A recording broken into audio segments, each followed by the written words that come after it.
Tonight.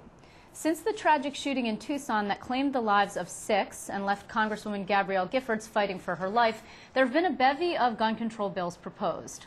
Some call for closing a loophole in the background check system, others for banning the high-capacity magazines that allow people to carry up to 30 bullets at once. Now, my next guest has a different bill altogether. His would implement a 1,000-foot ban on guns at events that members of Congress or the President and his cabinet attend. Republican Congressman Pete King joins us from Hofstra tonight. He is a native Long Islander, and he's here to talk more about this bill. Congressman, thanks very much for joining us. Liz, good to be with you. How are you? I am well, thanks. So, first of all, some people were a little bit surprised that this bill came from you because, of course, you're a Republican, and it is not necessarily seen as the purview of Republicans to propose things like stricter gun control. Yeah, Liz, I just felt there's absolutely no need for anyone to be bringing a gun to a public event sponsored by the President, Vice President, Congressman, Senator. I remember during the last campaign, it really struck me seeing people showing up with M16s at rallies for President Obama, people standing on the periphery of the crowd.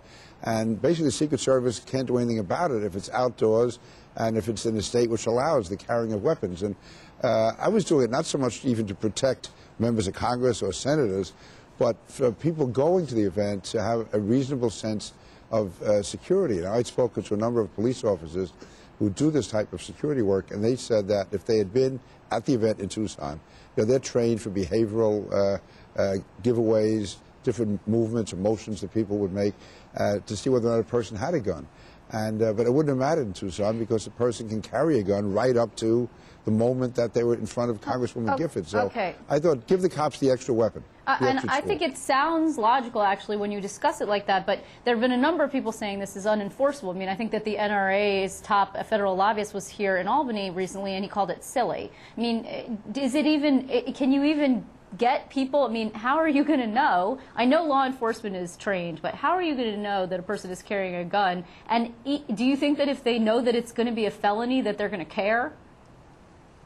To me, the main thing is to give the police the extra tool that they need to be looking out into a crowd, to be watching people, to be watching their behavior.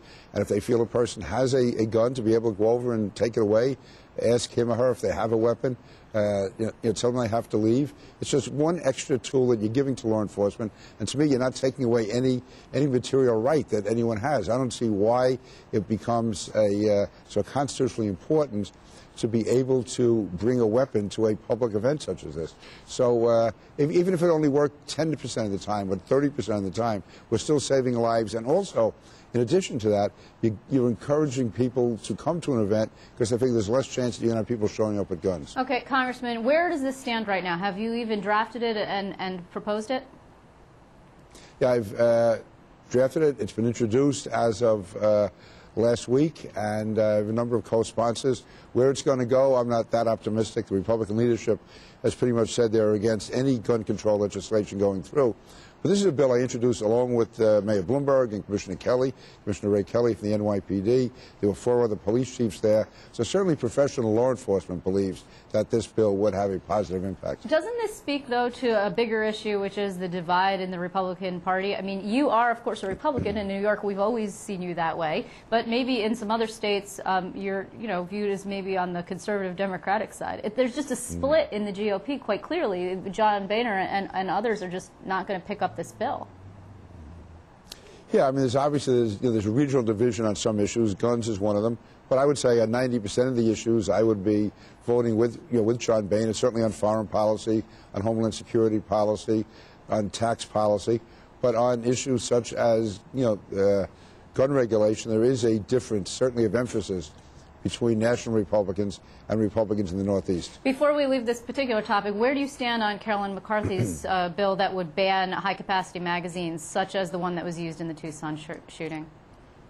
Yeah, I haven't co-sponsored yet, but I've told Carolyn that if it comes to a vote on the House floor, I would vote for it. Basically, my feeling is if I start co-sponsoring that, then I'll be fighting this battle on too many fronts. So right now I'm concentrating on my bill, but I would support Carolyn's bill if it comes to a vote. Okay. Now, one area that you are, in fact, seen as perhaps more conservative is this issue of the quote-unquote radicalization hearings regarding American Muslims. This is happening next month, correct?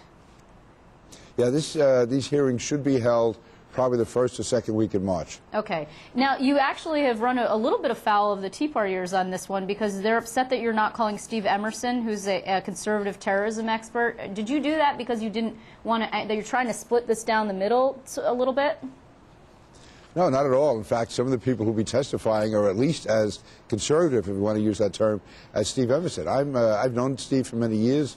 He's given me a lot of information to use for these hearings. I just decided that, certainly for the first hearing, to make the largest impression on the public, I would bring in representatives of the Muslim and Arab community. These people will have virtually the same position as Steve Emerson, the same position as I would have. And Steve apparently became upset when he found out he was not going to be a witness.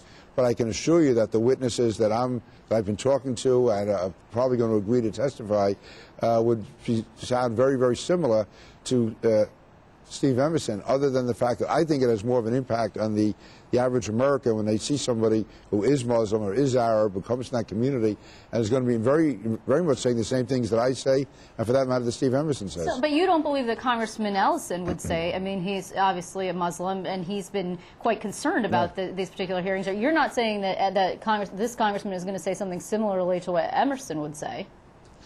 No, but you always have at least one opposition person there. Keith Ellison will not agree with me on anything. But actually, a number of the witnesses I've been talking to, they would prefer to have Congressman Ellison there so we can actually have an exchange. No, I would expect Keith Ellison to be 95 to 100% opposed to everything I'm doing at the hearing. But generally, when you have a panel of witnesses, there's always at least one witness who would you have a different view. And also, Congressman Ellison would probably be testifying at what's called a members panel, where other members of Congress would testify. And it's a common courtesy in Washington that if another member of Congress wants to testify at a hearing, you give them that opportunity. So I will also have at least one other congressman there who entirely disagrees with Congressman Ellison. Do you know who else, other than Steve Emerson, might be testifying at this point? Yeah, I'm not giving the names right now, but I've been talking to a number of people, at least two have agreed to testify. It's a question of how we work them in, which panel they're on. And also there's probably going to be a series of hearings. But I can assure you that the witnesses we have accept, they have the same basic position that I do, that there's a real radicalization of the Muslim community, which is going on, that al-Qaeda has realized it cannot successfully attack us. It's very difficult to successfully attack us from the outside. Therefore, they're recruiting from within, and that we have to have more cooperation from the Muslim community so we can identify who these people are. Was there some other way, do you think, that it's fair for the Muslim community to say, whoa, when you use words like radicalization, you make us concerned that this is really about targeting of a community as a whole?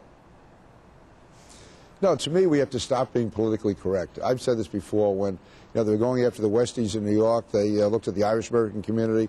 They were going after the Mafia. They looked at the Italian-American community. If you're talking for black power, black nationalists during the 60s and 70s, they obviously looked at the African-American community. I mean, various ethnic groups. MS-13, you look at a particular community.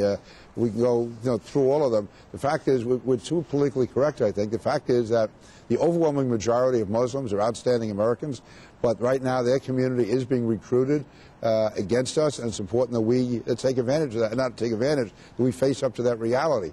Al-Qaeda is not recruiting in the Knights of Columbus or B'nai B'rith. They are recruiting in the Muslim community. So just to be clear, do you have a date yet for these hearings, for the first hearing? Yeah, it will be the first or second week in March. We're just trying to work out the exact date. First or second week in March. Okay. Well, so we hope to catch up with you after those hearings, if you don't mind. I want to thank you very much, Congressman Pete King, for joining us. It's good to see you.